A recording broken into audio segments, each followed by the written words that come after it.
Theory of International Politics by Kenneth Waltz. Chapter 5, Political Structures. We learned in chapters 2, 3, and 4 that international political outcomes cannot be explained reductively. We found in chapter 3 that even avowedly systemic approaches mingle and confuse systems level with unit level causes. Reflecting on theories that follow the general systems model, we concluded at once that international politics does not fit the model closely enough to make the model useful, and that only through some sort of systems theory can international politics be understood. To be a success, such a theory has to show how international politics can be conceived of as a domain distinct from the economic, social, and other international domains that one may conceive of. To mark international political systems off from other international systems, and to distinguish systems level from unit level forces, requires showing how political structures are generated, and how they affect and are affected by the units of the system. How can we conceive of international politics as a distinct system? What is it that intervenes between interacting units and the results that their acts and interactions produce? To answer these questions, this chapter first examines the concept of social structure, and then defines structure as a concept appropriate for national and for international politics. 1. A system is composed of a structure and of interacting units. The structure is the system-wide component that makes it possible to think of the system as a whole. The problem, unsolved by the systems theorists considered in Chapter 3, is to contrive a definition of structure free of the attributes and the interactions of units. Definitions of structure must leave aside, or abstract from, the characteristics of units, their behavior, and their interactions. Why must those obviously important matters be omitted? They must be omitted so that we can distinguish between variables at the level of the units and variables at the level of the system. The problem is to develop theoretically useful concepts, to replace the vague and varying systemic notions that are customarily employed, notions such as environment, situation, context, and milieu. Structure is a useful concept if it gives clear and fixed meaning to such vague and varying terms. We know what we have to omit from any definition of structure if the definition is to be useful theoretically. Abstracting from the attributes of units means leaving aside questions about the kinds of political leaders, social and economic institutions, and ideological commitments states may have. Abstracting from relations means leaving aside questions about the cultural, economic, political, and military interactions of states. To say what is to be left out does not indicate what is to be put in. The negative point is important nevertheless, because the instruction to omit attributes is often violated, and the instruction to omit interactions almost always goes unobserved. But if attributes and interactions are omitted, what is left? The question is answered by considering the double meaning of the term relation. As S.F. Nadel points out, ordinary language obscures a distinction that is important in theory. Relation is used to mean both the interaction of units and the positions they occupy vis-a-vis each other. 1957, pages 8 through 11. To define a structure requires ignoring how units relate with one another, how they interact, and concentrating on how they stand in relation to one another, how they are arranged or positioned. Interactions, as I have insisted, take place at the level of the units. How units stand in relation to one another, the way they are arranged or positioned, is not a property of the units. The arrangement of units is a property of the system. By leaving aside the personality of actors, their behavior, and their interactions, one arrives at a purely positional picture of society. 3 propositions follow from this. First, structures may endure, while personality, behavior, and interactions vary widely. Structure is sharply distinguished from actions and interactions. Second, A structural definition applies to realms of widely different substance, so long as the arrangement of parts is similar. Confer Nadel, pages 104 to 109. Third, because this is so, theories developed for one realm may, with some modification, be applicable to other realms as well. A structure is defined by the arrangement of its parts. Only changes of arrangement are structural changes. A system is composed of a structure and of interacting parts. Both the structure and the parts are concepts, related to but not identical with real agents and agencies. Structure is not something we see. The anthropologist Mayer Fortes puts this well. When we describe structure, he said, we are in the realm of grammar and syntax, not of the spoken word. We discern structure in the concrete reality of social events, only by virtue of having first established structure by abstraction from concrete reality. Fortes, 1949, page 56. Since structure is an abstraction, it cannot be defined by enumerating material characteristics of the system. It must instead be defined by the arrangement of the system's parts, and by the principle of that arrangement. This is an uncommon way to think of political systems, although structural notions are familiar enough to anthropologists, to economists, and even to political scientists who deal not with political systems in general, but with such of their parts as political parties and bureaucracies. In defining structures, anthropologists do not ask about the habits and the values of the chiefs and the Indians. Economists do not ask about the organization and the efficiency of particular firms and the exchanges among them. And political scientists do not ask about the personalities and the interests of the individuals occupying various offices. They leave aside the qualities, the motives, and the interactions of the actors, not because those matters are uninteresting or unimportant, but because they want to know how the qualities, the motives, and the interactions of tribal units are affected by tribal structure, how decisions of firms are influenced by their market, and how people's behavior is molded by the offices they hold. 2. The concept of structure is based on the fact that units differently juxtaposed and combined behave differently and in interacting produce different outcomes.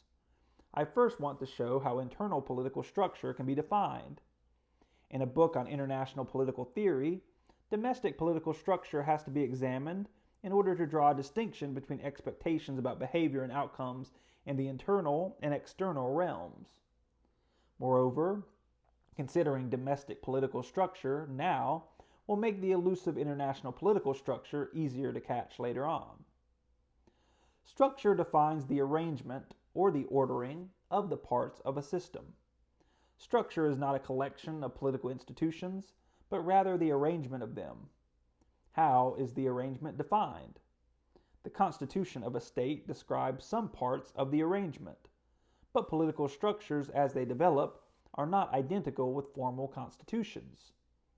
In defining structures, the first question to answer is this: what is the principle by which the parts are arranged? Domestic politics is hierarchically ordered.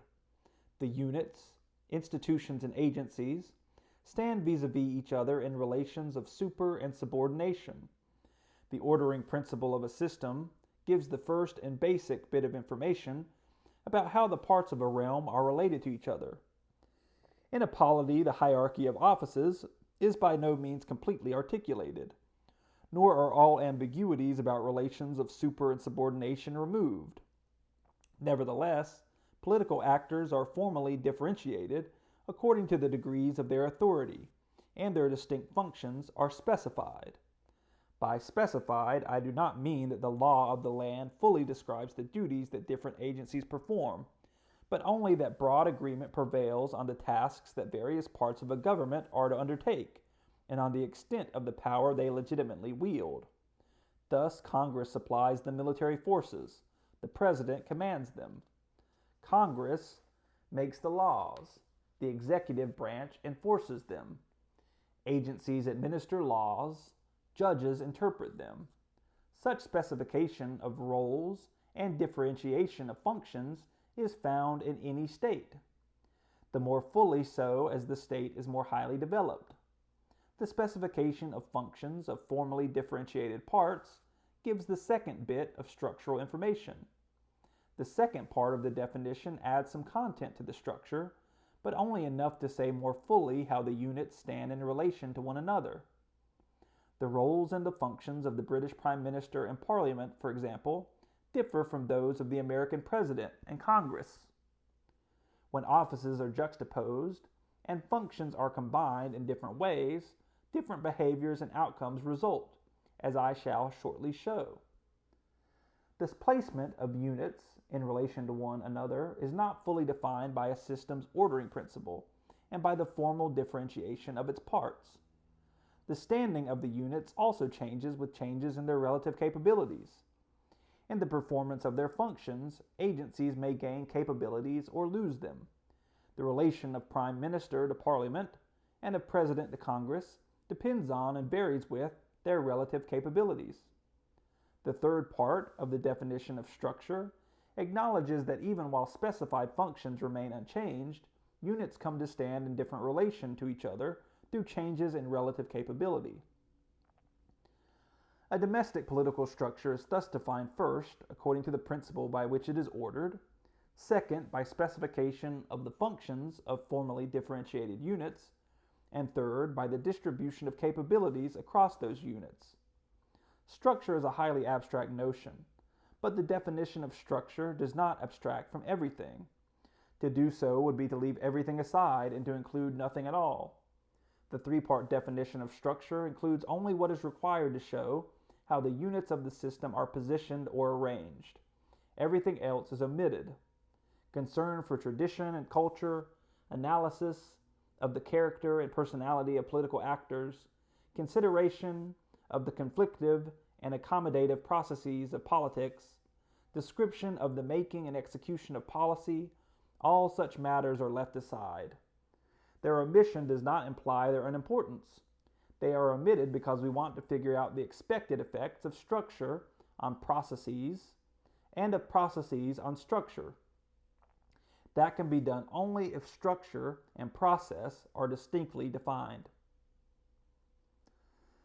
Political structures shape political processes, as can best be seen by comparing different governmental systems.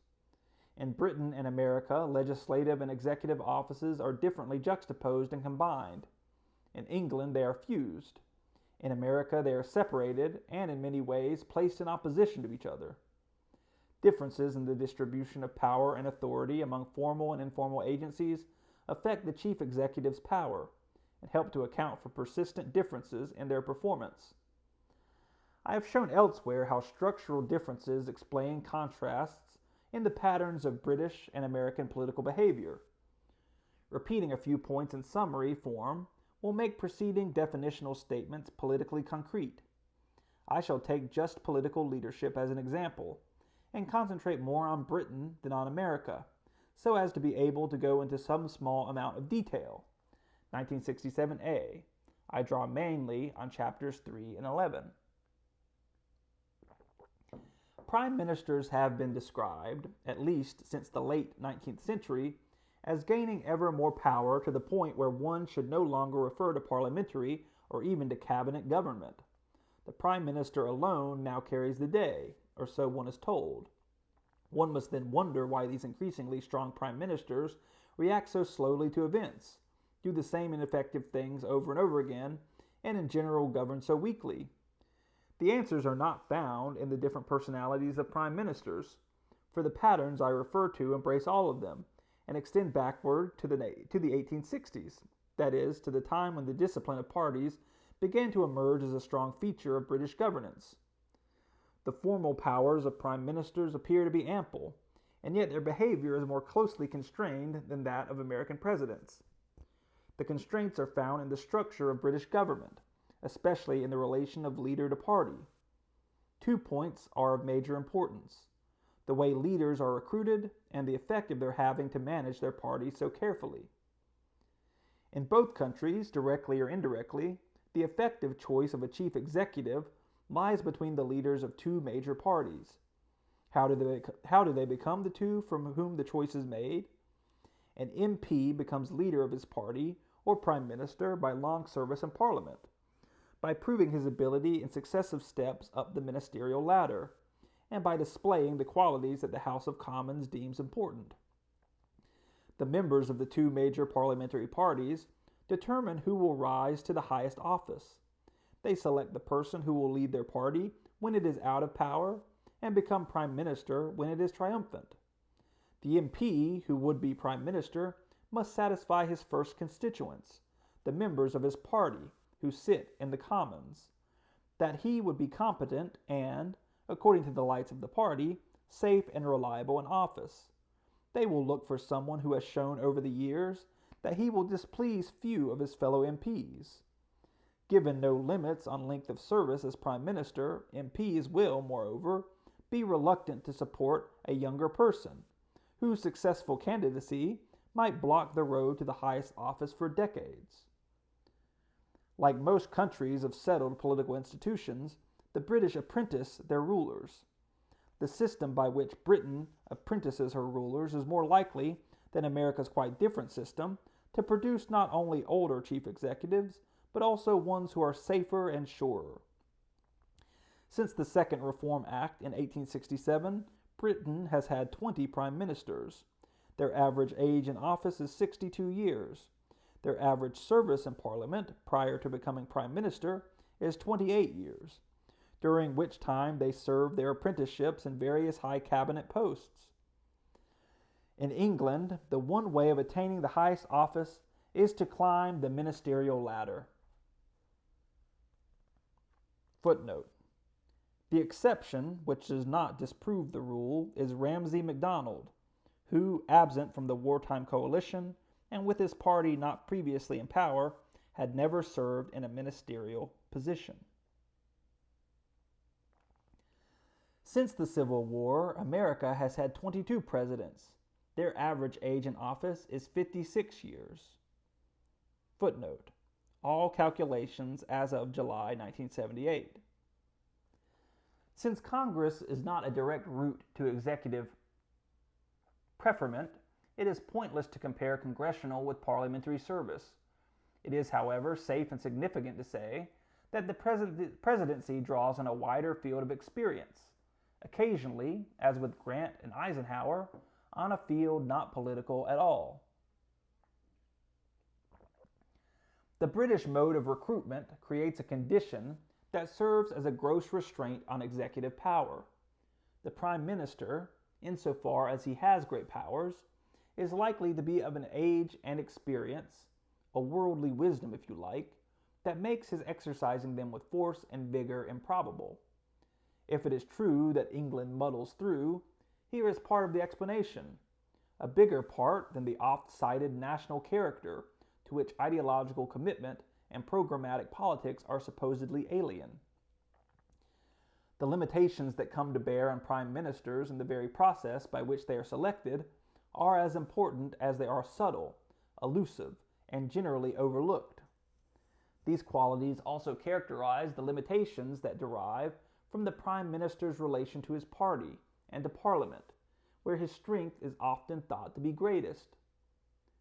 The situation in the two countries can be put as follows. The president can lead, but has trouble getting his party to follow. The prime minister has the followers, but on condition that he not be too far in front of, or to the side of, his party, which makes it difficult for him to lead. The requisite art for a prime minister is to manage the party in ways that avoid the defiance of the many, or the rebellion of the few, if those few are important, rather than to levy penalties after rebellion has occurred. Most often the prime minister's worry is less that some members will defy him than that his real and effective support will dwindle in the years between general elections, as happened to Churchill and Macmillan in their last governments, and even more obviously to Eden and Heath. It is wrong to see the parliamentary party as a brake on the government only when the party is split and the prime minister faces an unruly faction, for a party is never monolithic. A well-managed party will appear to be almost passively obedient, but the managerial arts are difficult to master. The effective prime minister or party leader moves in ways that avoid dissent, if possible by anticipating it. Concessions are made, issues are postponed and at times evaded entirely. If we think of the two parties as disciplined armies marching obediently at their leaders' commands, we not only ignore much important history, but we also overlook the infinite care and calculation that goes into getting groups, be they armies, football teams, or political parties, to act in concert. The prime minister can ordinarily count on his party to support him, but only within limits that are set in part by the party members collectively. The prime minister can only ask for what his party will give. He cannot say the trade unions must be disciplined. He cannot say the relations of labor and management must be recast. He cannot say industry must be rationalized. He cannot make such statements, even if he believes them. He can give a bold lead only if he is sure that his party will come around without a major faction splitting off. But by the time a prime minister is sure of that, any lead given is no longer a bold one. One can be a bold prime minister only at the costs of being a bad party manager. A party has to be managed, and he who can manage it best will probably be its best leader. The subordinate task of legislation and of executive government may well fall into the inferior hands of less astute practitioners. Such were the reflections of Anthony Trollope on the career of Sir Timothy Beeswax, a party manager of near magical skills, 1883, 169, confer 1, 216. Footnote: in some respects, a century brings little change. Despite the many harsh comments made about Callaghan by Crossman, Wilson, and others, Crossman thought of him as easily the most accomplished politician in the Labour Party, and apparently because of that distinction, Callaghan gained Wilson's help in succeeding him as Prime Minister. 1977, 3, pages 627 to 28, et passum. The roles of leader of the country and manager of a party easily come into conflict. In the absence of formal checks and balances of the American sort, the party that would act can do so. Because the party in power acts on the word of its leader, the leader must be cautious about the words he chooses to utter. The leadership problem, coupled with the apprenticeship factor, goes far to describe the texture of British politics. The Prime Minister must preserve the unity of his party, for it is not possible for him to perpetuate his rule by constructing a series of majorities, whose composition varies from issue to issue. Prime Ministers must be, and must take pains to remain, acceptable to their parliamentary parties. By the political system within which he operates, the Prime Minister is impelled to seek the support of his entire party, at the cost of considerably reducing his freedom of action. He is constrained to crawl along cautiously, to let situations develop until the near necessity of decision blunts inclinations to quarrel about just what the decision should be. Leadership characteristics are built into the system. The typical prime minister is a weak national leader, but an expert party manager, characteristics that he ordinarily must have in order to gain office and retain it. In contrast, consider presidents. Because their tenure does not depend on securing majority support in Congress, because they can be defeated on policies and still remain in office, and because obstruction is an ordinary and accepted part of the system, they are encouraged to ask for what at the moment may well not be granted. Presidents are expected to educate and inform, to explain that the legislation Congress refuses to pass is actually what the interest of the country requires. They may indeed ask for more than they want, hoping that the half loaf they often get will conform roughly to their private estimate of need. The gap between promise and performance, between presidential request and congressional acquiescence, is thus often illusory. Prime ministers get all that they ask, and yet major social and economic legislation in Britain is ordinarily a long time maturing.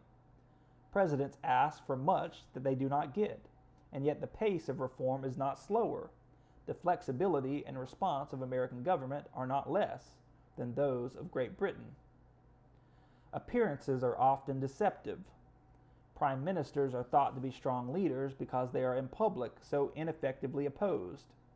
The fusion of powers, however, tempts the prime minister to place his concern for the unity of the party above his regard for the public interest, and in rendering the party responsible in the eyes of the voter, makes the government unresponsive to the needs of the nation. A public man is responsible, as a character in one of Disraeli's novels once said, and a responsible man is a slave. 1880, page 156. To be clearly responsible is to be highly visible. In America, the congressional show detracts in some measure from the attention the president receives. In Britain, the public concentrates its gaze with single-minded intensity on the prime minister. Fairly or not, he is praised or blamed for the good or ill health of the polity. Responsibility is concentrated rather than diffused. The leader who is responsible then has to husband his power. The onus for the risky policy that fails to come off falls entirely on him. Americans, accustomed to rule by strong presidents, naturally think only in terms of limits that are institutionally imposed and overlook the structural constraints on British government. Indeed, in the two countries, the term leadership has different political meanings. In the United States, that strong men occupy the presidency. In Britain, that the will of the prime minister becomes the law of the land. To say that the will of the leader becomes law should not be taken to mean that the system is one of strong leadership in the American sense. Instead, everything depends on the leader's identity and on the forces that shape his decisions. The British system goes far to ensure that the leader is moderate and will behave with propriety. This is not seen by simply observing political processes. One has first to relate political structure to process, to consider the ways in which political offices and institutions are juxtaposed and combined. Power is concentrated in the hands of the prime minister, and yet with great, though informal, checks against its impetuous use. The apprentice system by which parliamentarians rise to office, the subtle restraints of party that work upon the prime minister, the habit, institutionally encouraged, of moving slowly with events and of postponing changes in policy until their necessity is widely accepted. The endurance of patterns over the decades is striking. Think of the prime ministers Britain has known since the turn of the century. They are Balfour, Campbell Bannerman, Asquith, Lloyd George, Bonar Law, Baldwin, MacDonald, Chamberlain, Churchill, Attlee, Eden, Macmillan, Home, Wilson, Heath, and Callaghan. Two failed to fit the pattern, Lord George and Winston Churchill. Both had long sat in the Commons. Both had worked their ways up the ladder. They had served their apprenticeships, but doing so had not tamed them. In normal times, each of them appeared unreliable at best, and perhaps downright dangerous, to fractions of their parties large enough to deny them the highest office. Backbenchers in large number thought of them as being unlikely to balance the interests and convictions of various groups within the party, to calculate nicely whose services and support merited higher or lower ministerial positions, and to show a gentlemanly respect for the opinions of others, even when they were thought to be ill-founded. A few comments on Winston Churchill will show what I mean. Member of Parliament since 1900, and the holder of more ministerial posts than any politician in British history, he was richly qualified for the highest office. But he had been a maverick for most of his political life. A conservative at the outset of his political career, he became a liberal in 1906, and did not return to the conservative fold until the middle 1920s. In the 1930s, he was at odds with his party on great matters of state policy, first on Indian and then on European affairs. Nothing less than a crisis big enough to turn his party liabilities into national assets could elevate him to the highest office. The events required to raise him to prime ministerial office by virtue of their exceptional quality, cause the normal practice to stand out more clearly. Accidents do occur, but it takes great crises to produce them. To pull someone from outside the normal lines of succession is not easily done.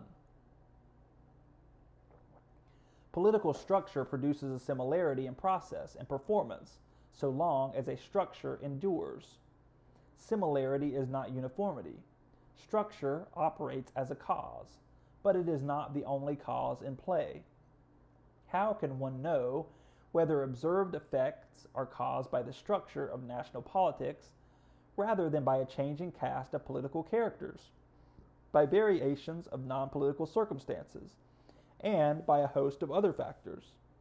How can one separate structural from other causes? One does it by extending the comparative method that I have just used.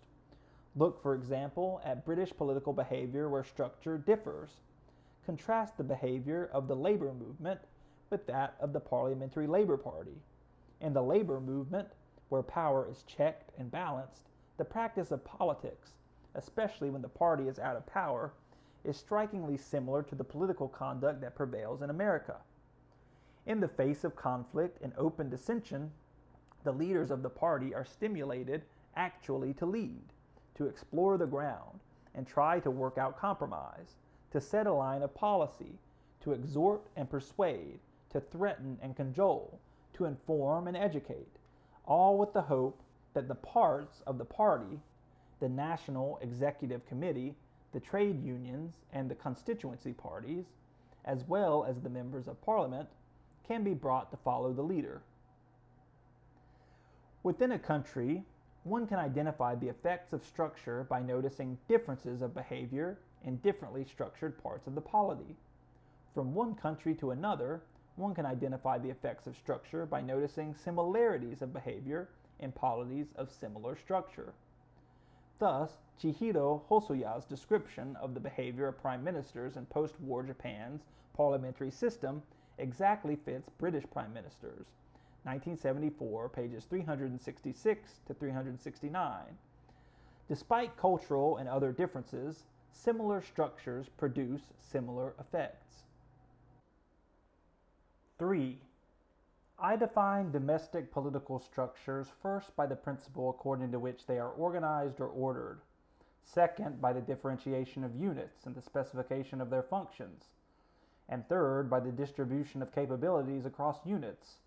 Let us see how the three terms of the definition apply to international politics. 1. Ordering principles. Structural questions are questions about the arrangement of the parts of a system. The parts of a domestic political system stands in relations of super and subordination. Some are entitled to command, others are required to obey. Domestic systems are centralized and hierarchic. The parts of international political systems stand in relations of coordination. Formally, each is the equal of all the others. None is entitled to command. None is required to obey. International systems are decentralized and anarchic. The ordering principles of the two structures are distinctly different, indeed contrary to each other. Domestic political structures have governmental institutions and offices as their concrete counterparts. International politics, in contrast, has been called politics in the absence of government.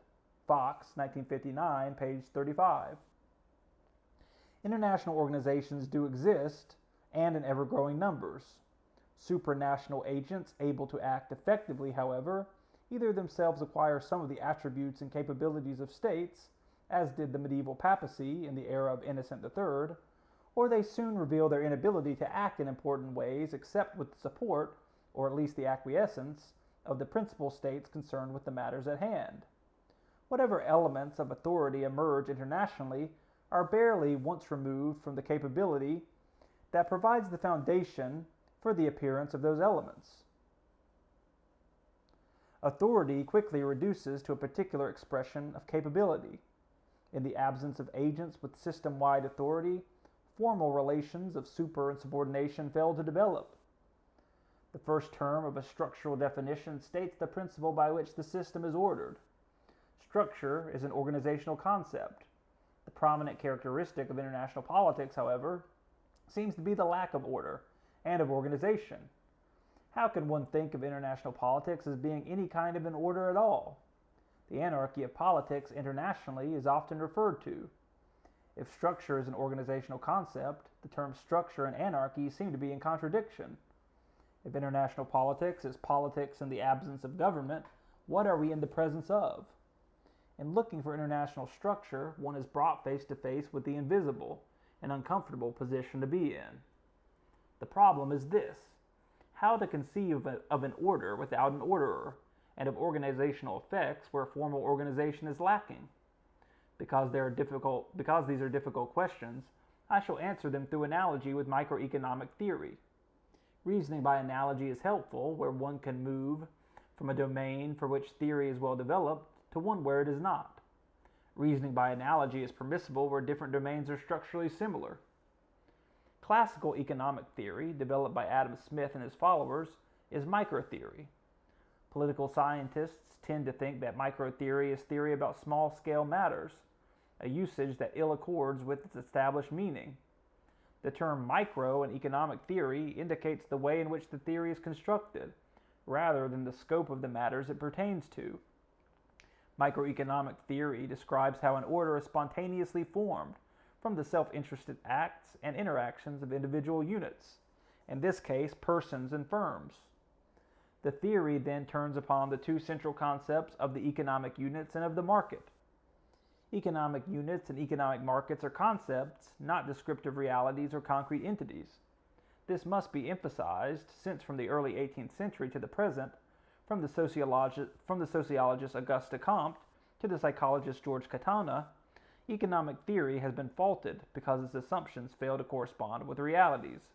Martineau, 1853, Part 2, pages 51 to 53, and Katona, 1953.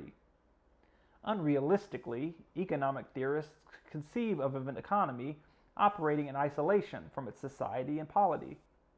Unrealistically, economists assume that the world is the whole of the world,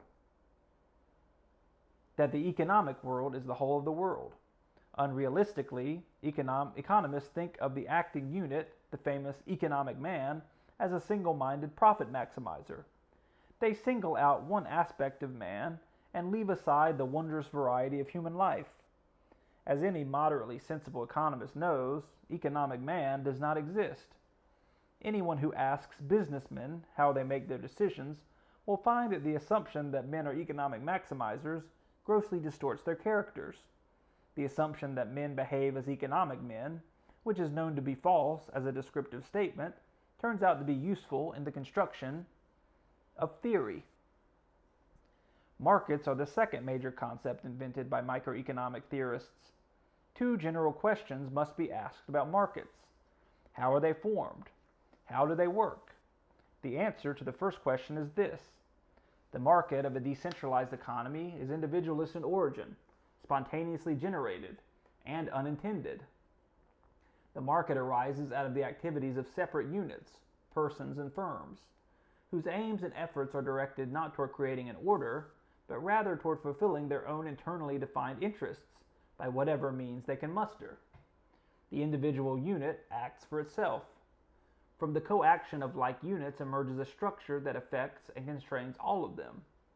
Once formed, a market becomes a force in itself, and a force that the constitutive units acting singly or in small numbers cannot control. Instead, in lesser or greater degree as market conditions vary, the creators become the creatures of the market that their activity gave rise to. Adam Smith's great achievement was to show how self-interested, greed-driven actions may produce good social outcomes, if only political and social conditions permit free competition. If a laissez-faire economy is harmonious, it is so because the intentions of actors do not correspond with the outcomes their actions produce. What intervenes between the actors and the objects of their action in order to thwart their purposes? To account for the unexpectedly favorable outcomes of selfish acts, the concept of a market is brought into play. Each unit seeks its own good. The result of a number of units simultaneously doing so transcends the motives and the aims of the separate units. Each would like to work less hard and price his product higher. Taken together, all have to work harder and price their products lower. Each firm seeks to increase its profit. The result of many firms doing so drives the profit rate downward. Each man seeks his own end, and in doing so produces a result that was no part of his intention. Out of the mean ambition of its members, the greater good of society is produced. The market is a cause interposed between the economic actors and the results they produce. It conditions their calculations, their behaviors, and their interactions. It is not an agent in the sense of A being the agent that produces outcome X. Rather, it is a structural cause. A market constrains the units that comprise it from taking certain actions and disposes them toward taking others.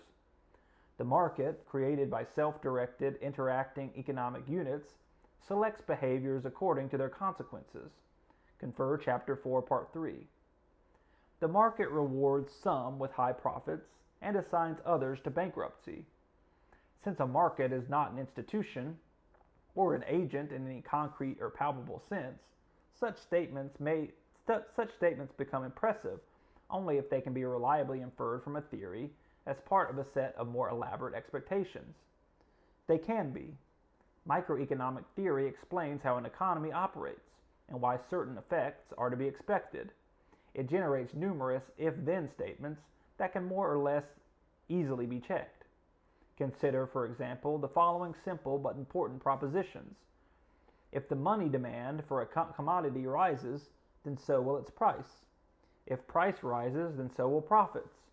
If profits rise, then capital will be attracted and production will increase. If production increases, then price will fall to the level that returns profits to the producers of the commodity at the prevailing rate. The sequence of statements could be extended and refined, but to do so would not serve my purpose. I want to point out that although the stated expectations are now commonplace, they cannot be arrived at by economists working in a pre-theoretic era. All of the statements are, of course, made at an appropriate level of generality. They require an other things being equal stipulation. They apply, as do statements inferred from any theory, only to the extent that the conditions contemplated by the theory obtain. They are idealizations, and so they are never fully borne out in practice. Many things, social customs, political interventions, will in fact interfere with the theoretically predicted outcomes. Though interferences have to be allowed for, it is nevertheless extraordinarily useful to know what to expect in general. International political systems, like economic markets, are formed by the coaction of self-regarding units. International structures are defined in terms of the primary political units of an era, be they city-states, empires, or nations. Structures emerge from the coexistence of states. No state intends to participate in the formation of a structure by which it and others will be constrained. International political systems, like economic markets, are individualist in origin, spontaneously generated, and unintended. In both systems, structures are formed by the coaction of their units. Whether those units live, prosper, or die depends on their own efforts. Both systems are formed and maintained on a principle of self-help that applies to the units. To say that the two realms are structurally similar is not to proclaim their identity. Economically, the self-help principle applies within governmentally contrived limits. Market economies are hedged about in ways that channel energies constructively. One may think of pure food and drug standards, antitrust laws, securities and exchange regulations, laws against shooting a competitor, and rules forbidding false claims in advertising. International politics is more nearly a realm in which anything goes. International politics is structurally similar to a market economy, insofar as the self-help principle is allowed to operate in the latter. In a microtheory, whether of international politics or of economics, the motivation of the actors is assumed rather than realistically described. I assume that states seek to ensure their survival. The assumption is a radical simplification, made for the sake of constructing a theory. The question to ask of the assumption, as ever, is not whether it is true, but whether it is the most sensible and useful one that can be made. Whether it is a useful assumption depends on whether a theory based on the assumption can be contrived, a theory from which important consequences, not otherwise obvious, can be inferred. Whether it is a sensible assumption can be directly discussed. Beyond the survival motive, the aims of states may be endlessly varied. They may range from the ambition to conquer the world to the desire merely to be left alone. Survival is a prerequisite to achieving any goals that states may have, other than the goal of promoting their own disappearance as political entities. The survival motive is taken as the ground of action in a world where the security of states is not assured, rather than as a realistic description of the impulse that lies behind every act of state. The assumption allows for the fact that no state always acts exclusively to ensure its survival. It allows for the fact that some states may persistently seek goals that they value more highly than survival. They may, for example, prefer amalgamation with other states to their own survival in form. It allows for the fact that in pursuit of its security, no state will act with perfect knowledge and wisdom, if indeed we could know what those terms might mean. Some systems have high requirements for their functioning. Traffic will not flow if most, but not all, people drive on the proper side of the road. If necessary, strong measures have to be taken to ensure that everyone does so. Other systems have medium requirements. Elevators and skyscrapers are planned so that they can handle the passenger load if most people take express elevators for the longer runs and locals only for the shorter ones. But if some people choose locals for long runs because the speed of the express makes them dizzy, the system will not break down. To keep it going, most, but not all, people have to act as expected. Some systems, market economies and international politics among them, make still lower demands. Traffic systems are designed on the knowledge that the system's requirements will be enforced. Elevators are planned with extra capacity to allow for human vagaries. Competitive economic and international political systems work differently. Out of the interactions of their parts, they develop structures that reward or punish behavior that conforms more or less nearly to what is required of one who wishes to succeed in the system. Recall my description of the constraints of the British parliamentary system. Why should a would-be prime minister not strike out on a bold course of his own? Why not behave in ways markedly different from those of typical British political leaders? Anyone can, of course, and some who aspire to become prime ministers do so. They rarely come to the top. Except in deepest crisis, the system selects others to hold the highest office. One may behave as one likes to.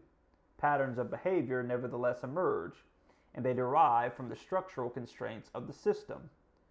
Actors may perceive the structure that constrains them and understand how it serves to reward some kinds of behavior and to penalize others.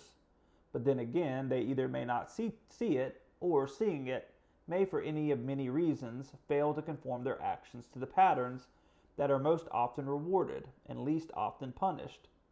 To say that the structure selects means simply that those who conform to accepted and successful practices more often rise to the top and are likelier to stay there. The game one has to win is defined by the structure that determines the kind of player who is likely to prosper. Where selection according to behavior occurs, no enforced standard of behavior is required for the system to operate, although either system may work better if some standards are enforced or accepted. Internationally, the environment of states' actions, or the structure of their system, is set by the fact that some states prefer survival over other ends obtainable in the short run, and act with relative efficiency to achieve that end. States may alter their behavior because of the structure they form through interaction with other states. But in what ways and why? To answer these questions, we must complete the definition of international structure. 2. The character of the units. The second term in the definition of domestic political structure specifies the functions performed by differentiated units. Hierarchy entails relations of super and subordination among a system's parts, and that implies their differentiation.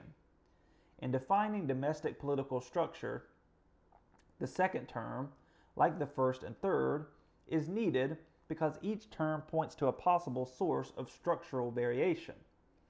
The states that are the units of international political systems are not formally differentiated by the functions they perform.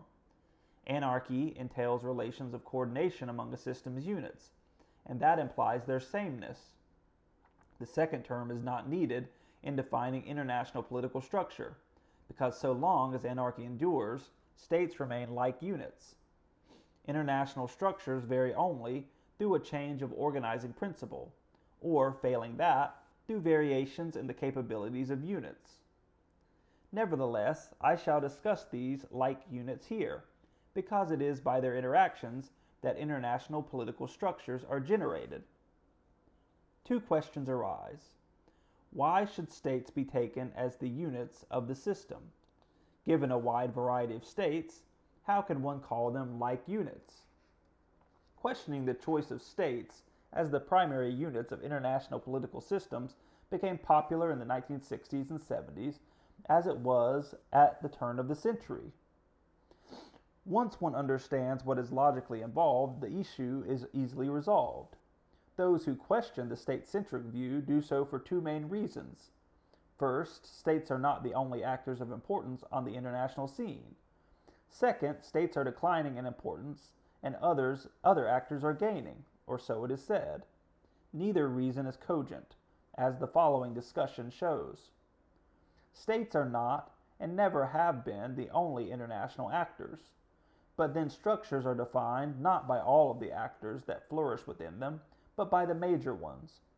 In defining a system structure, one chooses one or some of the infinitely many objects comprising the system and defines its structure in terms of them.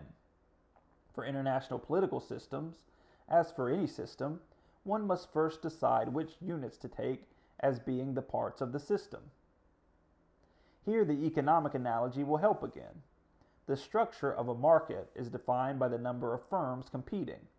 If many roughly equal firms contend, a condition of perfect competition is approximated. If a few firms dominate the market, competition is said to be oligopolistic, even though many smaller firms may also be in the field.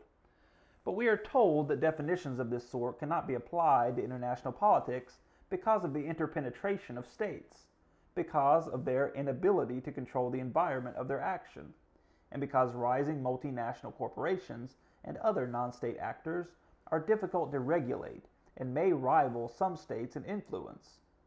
The importance of non-state actors and the extent of transnational activities are obvious. The conclusion that the state-centric conception of international politics is made obsolete by them does not follow. That economists and economically minded political scientists have thought that it does is ironic. The irony lies in the fact that all of the reasons given for scrapping the state-centric concept can be restated more strongly and applied to firms. Firms competing with numerous others have no hope of controlling their market, and oligopolistic firms constantly struggle with imperfect success to do so. Firms interpenetrate, merge, and buy each other up at a merry pace. Moreover, firms are constantly threatened and regulated by, shall we say, non-firm actors. Some governments encourage concentration, others work to prevent it. The market structure of parts of an economy may move from a wider to a narrower competition, or may move in the opposite direction. But whatever the extent and the frequency of change, market structures, generated by the interaction of firms, are defined in terms of them. Just as economists define markets in terms of firms, so I define international political structures in terms of states. If Charles P. Kindleberger were right in saying that the nation-state is just about through as an economic unit, 1969, page 207, then the structure of international politics would have to be redefined. That would be necessary because economic capabilities cannot be separated from the other capabilities of states. The distinction frequently drawn between matters of high and low politics is misplaced. States use economic means for military and political ends, and military and political means for the achievement of economic interests. An amended version of Kindleberger's statement may hold. Some states may be nearly washed up as economic entities, and others not. That poses no problem for international political theory, since international politics is mostly about inequalities anyway.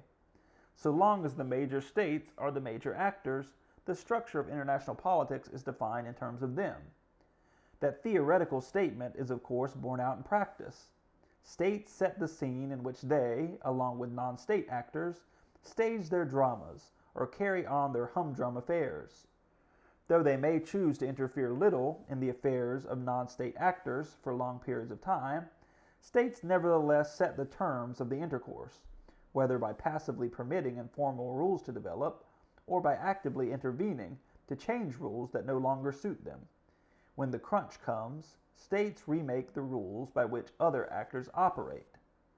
Indeed, one may be struck by the ability of weak states to impede the operation of strong international corporations, and by the attention the latter pay to the wishes of the former.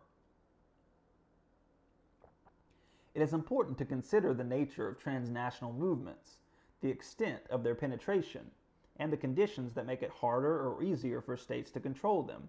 See Chapter 7. But the adequate study of these matters, like others, requires finding or developing an adequate approach to the study of international politics. 2 points should be made about latter-day transnational studies.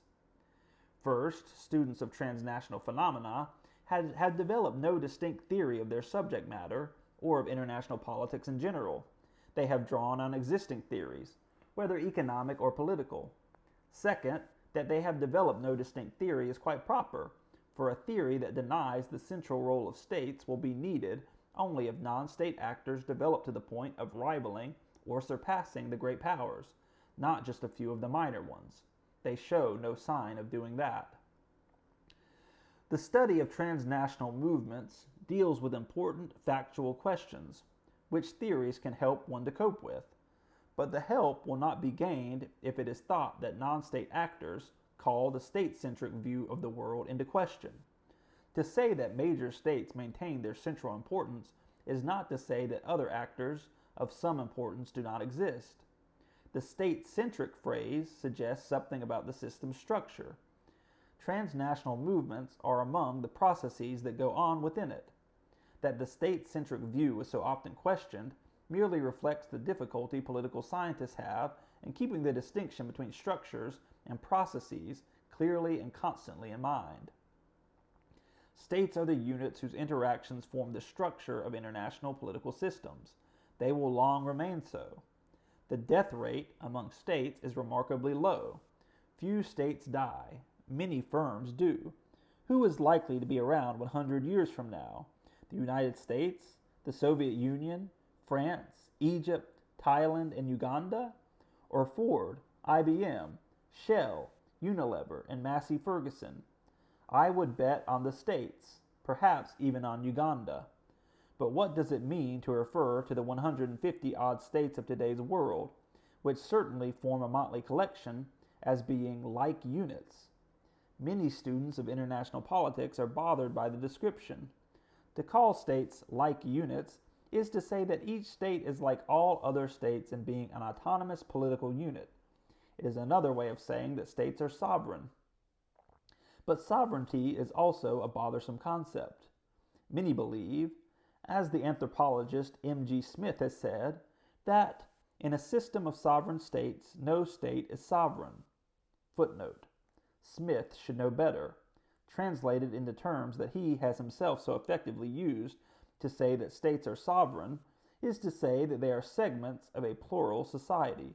1966, page 122. Confer, 1956.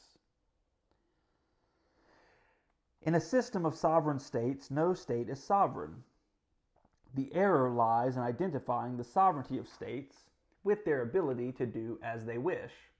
To say that states are sovereign is not to say that they can do as they please, that they are free of others' influence, that they are able to get what they want. Sovereign states may be hard-pressed all around, constrained to act in ways they would like to avoid, and able to do hardly anything just as they would like to. The sovereignty of states has never entailed their insulation from the effects of other states' actions. To be sovereign and to be dependent are not contradictory conditions. To be sovereign and to be dependent are not contradictory conditions. Sovereign states have seldom led free and easy lives. What then is sovereignty?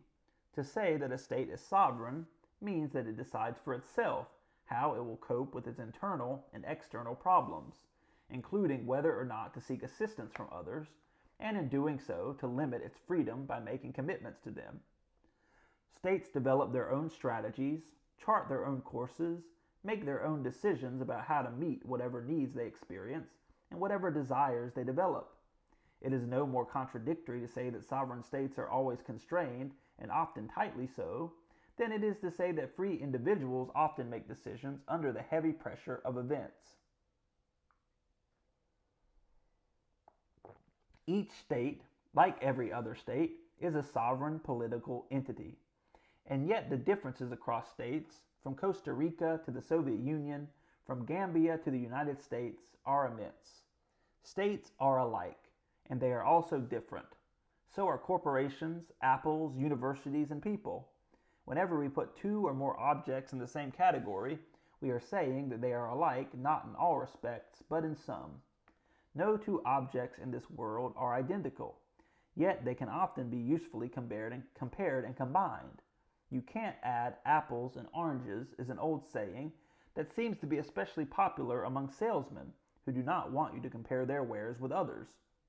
But we all know that the trick of adding dissimilar objects is to express the result in terms of a category that comprises them. 3 apples plus 4 oranges equals 7 pieces of fruit. The only interesting question is whether the category that classifies objects according to their common qualities is useful.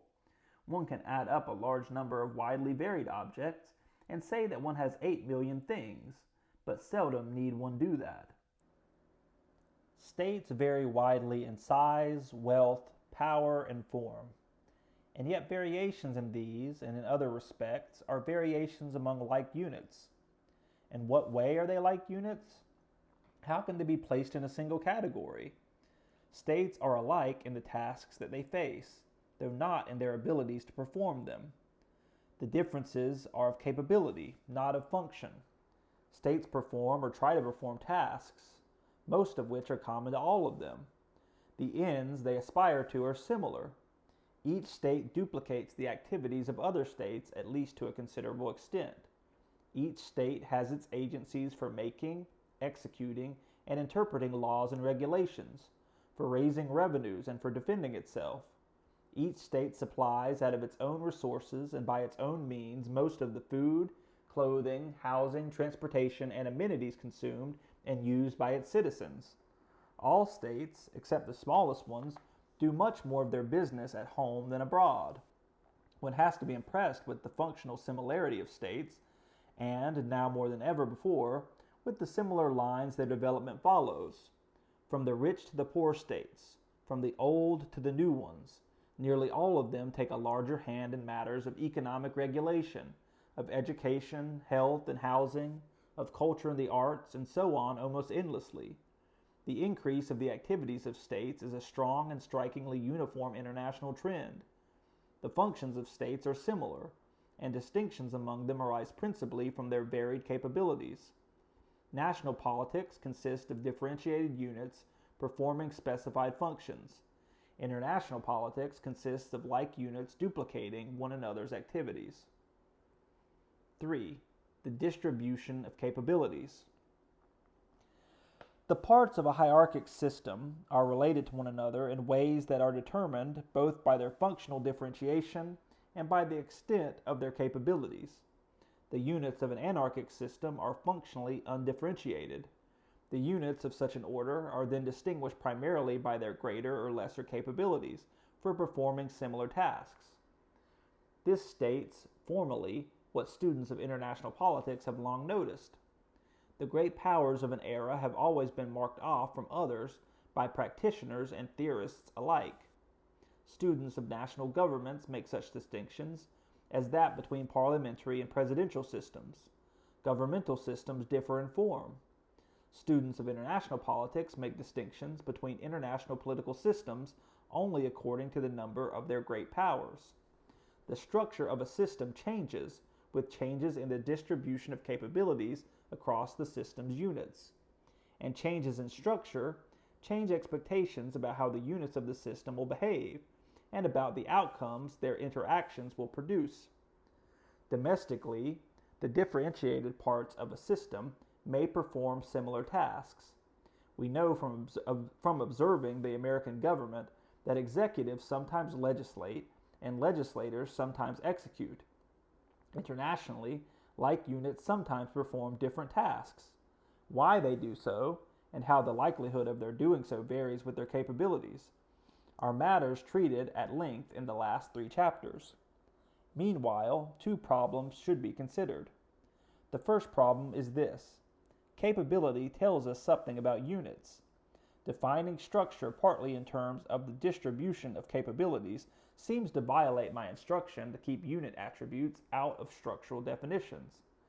As I remarked earlier, structure is a highly but not entirely abstract concept. The maximum of abstraction allows a minimum of content, and that minimum is what is needed to enable one to say how the units stand in relation to one another. States are differently placed by their power, and yet one may wonder why only capability is included in the third part of the definition, and not such characteristics as ideology, form of government, peacefulness, bellicosity, or whatever. The answer is this. Power is estimated by comparing the capabilities of a number of units. Although capabilities are attributes of units, the distribution of capabilities across units is not. The distribution of capabilities is not a unit attribute, but rather a system-wide concept. Again, the parallel with market theory is exact. Both firms and states are like units. Through all of their variations in form, firms share certain qualities. They are self-regarding units that, within governmentally imposed limits, decide for themselves how to cope with their environment and just how to work for their ends. Variation of structure is introduced, not through differences in the character and function of units, but only through distinctions made among them according to their capabilities. The second problem is this. Though relations defined in terms of interactions must be excluded from structural definitions, relations defined in terms of groupings of states do seem to tell us something about how states are placed in the system. Why not specify how states stand in relation to one another by considering the alliances they form? Would doing so not be comparable to defining national political structures, partly in terms of how presidents and prime ministers are related to other political agents? It would not be. Nationally, as internationally, structural definitions deal with the relation of agents and agencies in terms of the organization of realms, and not in terms of the accommodations and conflicts that may occur within them, or the groupings that may now and then form. Parts of a government may draw together or pull apart, may oppose each other or cooperate in greater or lesser degree. These are the relations that form and dissolve within a system, rather than structural alterations that mark a change from one system to another. This is made clear by an example that runs nicely parallel to the case of alliances. Distinguishing systems of political parties according to their number is common. A multi-party system changes if, say, 8 parties become 2, but not if 2 groupings of the 8 form merely for the occasion of fighting an election. By the same logic, an international political system in which 3 or more great powers have split into 2 alliances remains a multipolar system, structurally distinct from a bipolar system, a system in which no third power is able to challenge the top 2. In defining market structure, information about the particular quality of firms is not called for, nor is information about their interactions, short of the point at which the formal merger of firms significantly reduces their number. In the definition of market structure, firms are not identified, and their interactions are not described. To take the qualities of firms and the nature of their interactions as being parts of market structure would be to say that whether a sector of an economy is oligopolistic or not depends on how the firms are organized internally and how they deal with one another, rather than simply on how many major firms coexist. Market structure is defined by counting firms, international political structure by counting states. In the counting, distinctions are made only according to capabilities. In defining international political structures, we take states with whatever traditions, habits, objectives, desires, and forms of government they may have. We do not ask whether states are revolutionary or legitimate, authoritarian or democratic, ideological or pragmatic. We abstract from every attribute of states except their capabilities. Nor in thinking about structure do we ask about the relations of states, their feelings of friendship and hostility, their diplomatic exchanges, the alliances they form, and the extent of the contacts and exchanges among them. We ask what range of expectations arises merely from looking at the type of order that prevails among them, and at the distribution of capabilities within that order. We abstract from any particular qualities of states and from all of their concrete connections. What emerges is a positional picture, a general description of the ordered overall arrangement of a society, written in terms of the placement of units rather than in terms of their qualities. 4. I have now defined the two essential elements of a systems theory of international politics, the structure of the system and its interacting units. In doing so, I have broken sharply away from common approaches. As we have seen, some scholars who attempt systems approaches to international politics conceive of a system as being the product of its interacting parts, but they fail to consider whether anything at the systems level affects those parts. Other systems theorists, like students of international politics in general, mention at times that the effects of the international environment must be allowed for, but they pass over the question of how this is to be done, and quickly return their attention to the level of interacting units. Most students, whether or not they claim to follow a systems approach, think of international politics in the way Figure 5.1 suggests.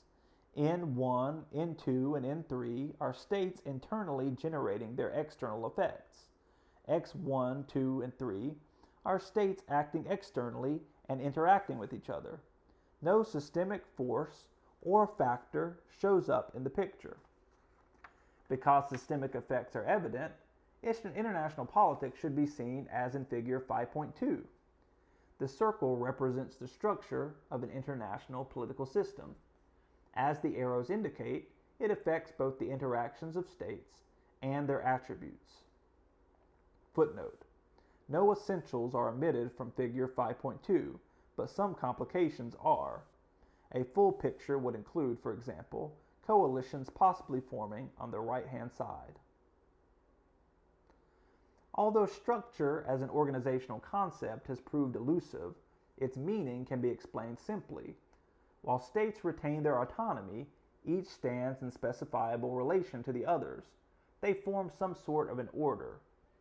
We can use the term organization to cover the pre-institutional condition if we think of an organization as simply a constraint, in the manner of W. Ross Ashby, 1956, page 131. Because states constrain and limit each other, international politics can be viewed in rudimentary organizational terms.